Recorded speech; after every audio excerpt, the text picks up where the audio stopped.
रेणुका सिंह की जेपी नड्डा से, बीजेपी के राष्ट्रीय अध्यक्ष से मुलाकात हो चुकी है। करीब 1 घंटे तक यह मीटिंग चली है। छत्तीसगढ़ सीएम पद की रेस में सबसे आगे रेणुका सिंह का नाम चल रहा है।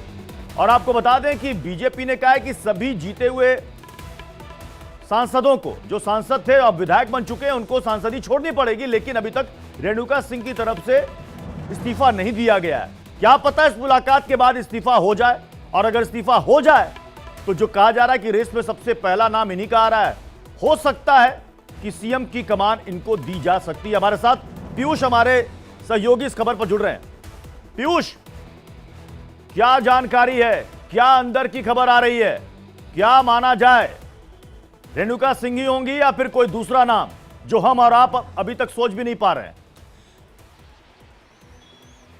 बिल्कुल, जो हम और आप अभी तक नहीं सोच पा रहे हैं। भारतीय जनता पार्टी का अब तक का रिवाज यही रहा है कि जो नाम चलते हैं शायद वो नाम कभी भी सफल नहीं हो पाते हैं, और रेणुका सिंह का भी नाम लगातार इसी तरह से चल रहा है, और भी कई सारे नाम जो हैं वो छत्तीसगढ़ से चल रहे हैं। तो जाहिर सी बात है, उन नामों में से कौन होगा, या फिर कोई ऐसा सरप्राइजिंग चेहरा होगा जिसके बारे में अभी तक हम आप सभी लोग कल्पना नहीं कर पाए हैं। जी, तो यानी क्या ये मतलब मीडिया को उलझाए रखने की स्ट्रेटेजी तो नहीं है? बीजेपी इसमें बहुत माहिर है।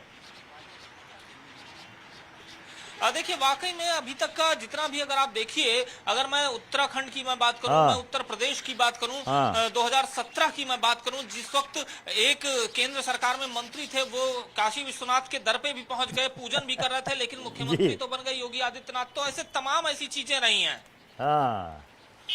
तो इस बारे में अगर आप कहिए कि ये मुख्यमंत्री, अच्छा, ये इतना बता दीजिए पीयूष, इतना बता दीजिए। चलिए ठीक है, आप कह रहे हैं कि हो सकता है कि रेणुका सिंह भी ना हो, रमन सिंह होने जा रहे हैं या नहीं होने जा रहे हैं, हाँ या ना? संभावना कितनी है? देखिए, रमन सिंह भारतीय जनता पार्टी के सीनियर नेता हैं, मुख्यमंत्री रहे हैं, उसके अलावा भारतीय जनता पार्टी के राष्ट्रीय उपाध्यक्ष हैं। तो निश्चित तौर पर अगर तजुर्बे को गिना जाएगा तो रमन सिंह से बेहतर तजुर्बा नहीं किसी के पास है। लेकिन अब केंद्रीय नेतृत्व को यह भी देखना है कि जातीय समीकरण को किस तरह से साधना है, क्योंकि क्या कोई आदिवासी चेहरा सीएम बनेगा छत्तीसगढ़ में?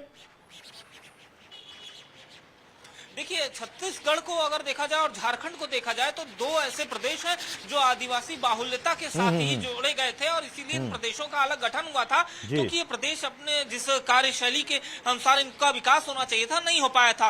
तो निश्चित तौर पर एक लंबे वक्त से डिमांड भी रही है कि कोई भी राजनीतिक दल हो तो किसी आदिवासी चेहरे को लेकर आए। झारखंड में तो आदिवासी चेहरे कई बार मुख्यमंत्री बने हैं, वर्तमान में भी मुख्यमंत्री है आदिवासी चेहरा, लेकिन छत्तीसगढ़ के लिए इस बार भारतीय जनता पार्टी, चूंकि अगर राष्ट्रपति भी आदिवासी है तो जाहिर सी बात है छत्तीसगढ़ में एक आदिवासी चेहरे को जरूर तवज्जो देगी।